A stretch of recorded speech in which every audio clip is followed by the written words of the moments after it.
नमस्ते and hello to all the dreamers. अपनी सी आँखों से हिमालय जितने बड़े सपने देखते हैं, ऐसे सारे बड़े बड़े सपने देखने वाले जो रुकते नहीं, झुकते नहीं, बस चलते रहते हैं, आगे बढ़ते रहते हैं और बढ़ते रहते हैं। इन सबको भारत जैसे पुण्य भूमि हम हमें पता है कि भारत एक टाइम पे विश्व गुरु कहलाता था। हम ज्ञान और संस्कृति की परंपरा की एक ऐसी बड़ी एक ऐसी बड़ी सुवर्ण गोल्डन धरा से आते हैं। हम ज्ञान, कला, संस्कृति, परंपरा और विज्ञान की एक ऐसी गौरवशाली, वैभवशाली, संपन्न धरा से आते हैं। ये कहने में हम बड़ा गौरवान्वित अनुभव करते हैं। भारत जैसे पुण्य भूमि में हमारा जन्म हुआ, ये हमारा कितना बड़ा सौभाग्य है, जहाँ पर देवी देवता भी जन्म लेने के लिए उत्सुक रहते हैं। इस मातृभूमि की महिमा कितनी महान है कि इसके संस्कृति ने संपूर्ण जगत को ज्ञान प्रकाश दिया और विश्व गुरु ये पद हासिल किया। ये सब कहने में कोई अर्थ बचता नहीं, बस इतिहास की गौरवशाली, वैभवशाली बातें करने में कुछ अर्थ बचता नहीं जब हमारा वर्तमान आपस में बटा गटा टूटा फूटा हो, जब हमारा वर्तमान आपस में ही जाति पाति में बटा हो, अलग अलग प्रांत, राज्य, भाषा इन्हीं में बटा हो, इन्हीं में आपसी झगड़े में, आपसी विवादों में बटा हो। जब हम बड़े गौरवशाली, संपन्न, वैभवशाली इतिहास के नायक होते हैं, तब हमारे वर्तमान में भी जिम्मेदारी बन जाती है, हमारी रिस्पॉन्सिबिलिटी होती है। ये हम अकाउंटेबल होते हैं कि हमें वर्तमान में भी ऐसे महान, गौरवशाली, संपन्न हमारे देश को दुनिया के मंच पे गौरवान्वित महसूस करें। ऐसे कार्य करने की हम सबकी, हर एक नागरिक की जिम्मेदारी बन जाती है।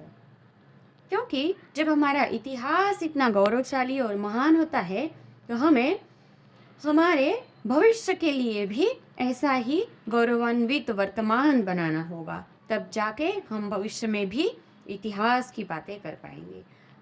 क्या आपको ये नहीं लगता सिर्फ इतिहास गौरवशाली था, इतिहास महान था, बस यही बातें करके हमें वर्तमान में हमारे कार्य से, हमारे कर्तव्य से हम हाथ धो रहे हैं?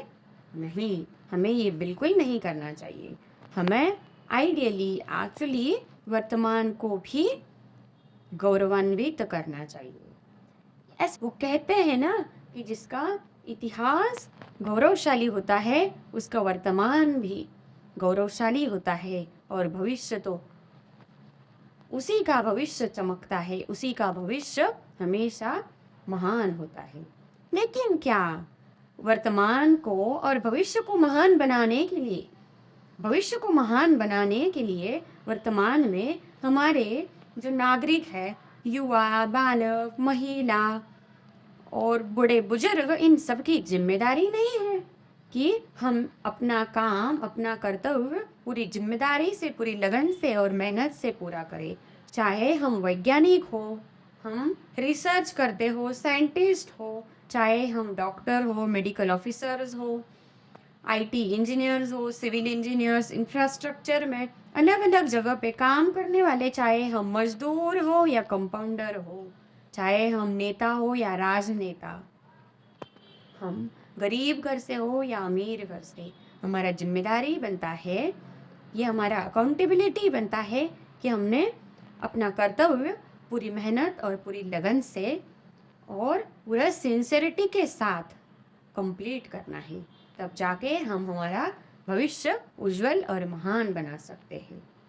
इसीलिए हमें वर्तमान में हमारा इंफ्रास्ट्रक्चर अच्छा हो, बड़े बड़े अच्छे अच्छे roads, highways, hospitals, railways, ports, shipping, then then hospitals, medical facilities, then education facilities, literacy rate बढ़ना चाहिए, गरीबों का उत्थान होना चाहिए, गरीबी रेशा को मिटा देना चाहिए, जाति पाति मिटा देनी चाहिए, पूरे सारे citizen all citizen should be treated with equality and सबको एजुकेशन का राइट मिलना चाहिए। सिर्फ राइट पेपर पे मिलने से नहीं, सब लोगों तक एजुकेशन पहुंचना चाहिए, दूर दराज के गांवों तक, गरीबों तक एजुकेशन एंड अच्छी हेल्थ फैसिलिटीज़ पहुंचनी चाहिए और पूरा मॉडर्न सोसाइटी बनना चाहिए। मॉडर्न सोसाइटी सिर्फ बड़े बड़े अर्बन सिटीज़ में और मेट्रोपॉलिटन सिटीज़ में नहीं, तो गांवों तक ये सब मॉडर्न फैसिलिटीज़ पहुंचनी चाहिए। और जो भी हमारी गलत रूढ़ी परंपरा, जो भी हमारी गलत ट्रेडिशन है, जो हमें और भी बैकवर्ड क्लास बनाती जाती है, इनको छोड़ के हमने मॉडर्न एटीट्यूड अपनाना चाहिए। अलॉन्ग विद ट्रेडिशन हमने मॉडर्न एटीट्यूड के साथ काम करना चाहिए, हमारे स्किल्स डेवलप करने चाहिए और सब लोगों को एम्प्लॉयमेंट मिले। इसके लिए ही सिर्फ सरकार के ऊपर डिपेंड रहकर कुछ नहीं होगा, हम लोगों ने अपने आप से शुरुआत करनी चाहिए। अलग अलग स्टार्टअप्स, अलग अलग एम्प्लॉयमेंट सिस्टम्स बनाने चाहिए। हम कब तक नौकरी मांगने वाले रहेंगे, हम नौकरी देने वाले बनने चाहिए। हमने ही ऐसे अलग अलग एम्प्लॉयमेंट अपॉर्चुनिटीज़ क्रिएट करनी चाहिए। हमने ही रिसर्च में development, R&D, research and technology, research and development, information and technology, science, इस सब में हमारा कंट्रीब्यूशन देना चाहिए। गरीबों तक एजुकेशन पहुंचाने में हमने हमारा कंट्रीब्यूशन देना चाहिए। अच्छी अच्छी हेल्थ फैसिलिटीज़ मिलने के लिए, गरीबों को सारी हेल्थ फैसिलिटीज़ पहुंचने के लिए अलग अलग जो स्कीम्स होती है गवर्नमेंट की, वो भी लोगों तक पहुंचानी चाहिए। और हम भी, अगर कोई ऑलरेडी मेडिकल ऑफिसर है, मेडिकल में काम कर रहे हैं, इन लोगों ने भी अपना पूरा जिम्मेदारी और लगन से काम करना चाहिए। चाहे इंजीनियर है, डॉक्टर है, साइंटिस्ट है, हमने पूरी जिम्मेदारी, लगन और मेहनत से काम करना चाहिए। और अगर चाहे टीचर भी है तो भी हमने हमारा पूरा कर्तव्य निभा कर हमने पूरा जिम्मेदारी के साथ काम करना चाहिए। हमारे देश से पूरा करप्शन हट जाना चाहिए। इसलिए ये सिर्फ सरकार की जिम्मेदारी नहीं बनती है, सरकार तो बस रूल कायदा कानून पास कर देगी, लेकिन आम नागरिक के भी हमारी भी जिम्मेदारी बनती है कि हमने as a common people, common citizen, हमने पूरा जिम्मेदारी के साथ उस काम को निभाना चाहिए। हमने हमारे कार्य को अच्छी तरह से निभाना चाहिए और पूरी लगन से, मेहनत से निभाना चाहिए। और इवन हम फार्मर्स है, खेती करते हैं, तो भी हमने ऑर्गेनिक फार्मिंग से लेके और ज़्यादा प्रोडक्शन कैसे बढ़ा सकते हैं, उसके ऊपर ध्यान रख के काम करना चाहिए। चाहे हम वुमेन हैं, मतलब गृहिणी है, तो हमने घर में भी हम कैसे पैसे की बचत कर सकते हैं, कैसे क्रिएटिव चीज़ें बना सकते हैं, इनोवेशन को, क्रिएटिविटी को हमने और ज़्यादा प्रोत्साहन देना चाहिए। और हमने सारी अच्छी अच्छी चीज़ें दुनिया में, जो दुनिया में सारा सबसे अच्छा, उत्तम और सबसे बेहतर चीज़ है, वो हमने हमारे साइड से करना चाहिए। चाहे हम खाना हो, अच्छा हेल्दी खाना दो, तब जाके हम हेल्दी बनेंगे। और अगर हेल्दी बॉडी है तो हेल्दी माइंड रहता है, हेल्दी माइंड रहेगा तो हम अच्छा काम कर पाएंगे। तो एज अ स्टूडेंट भी हमने हमारा काम, हमारा रिस्पॉन्सिबिलिटी लेके, जो भी हमारा रिस्पॉन्सिबिलिटी, हमारा ड्यूटी है एज अ स्टूडेंट, हमारा पढ़ाई करने का ड्यूटी है, वो भी हमने पूरी मेहनत और लगन से कंप्लीट करना चाहिए। तो ये सबकी जिम्मेदारी बनती है, इवन बुजुर्गों की भी जिम्मेदारी बनती है कि उन्होंने अच्छी अच्छी चीज़ें अपनी न्यू जनरेशन तक, यंग जनरेशन तक पहुंचानी चाहिए।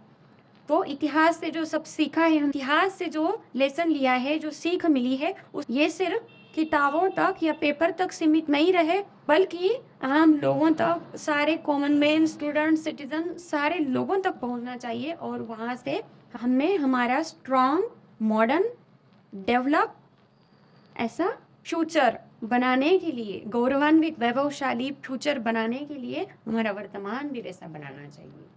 तो गाइस, हम सब ने मिलकर काम करना है और हमारा भविष्य और भी ज़्यादा उज्जवल करना है। आपको ये इन्फॉर्मेशन कैसी लगी, प्लीज़ ज़्यादा से ज़्यादा लोगों तक शेयर कीजिए और बने रहिए मेरे चैनल के साथ। इसलिए सब्सक्राइब कर दीजिए अगर अभी तक सब्सक्राइब नहीं किया है तो। मिलते हैं और भी नई अच्छी इन्फॉर्मेशन के साथ, तब तक ख्याल रखिए अपना।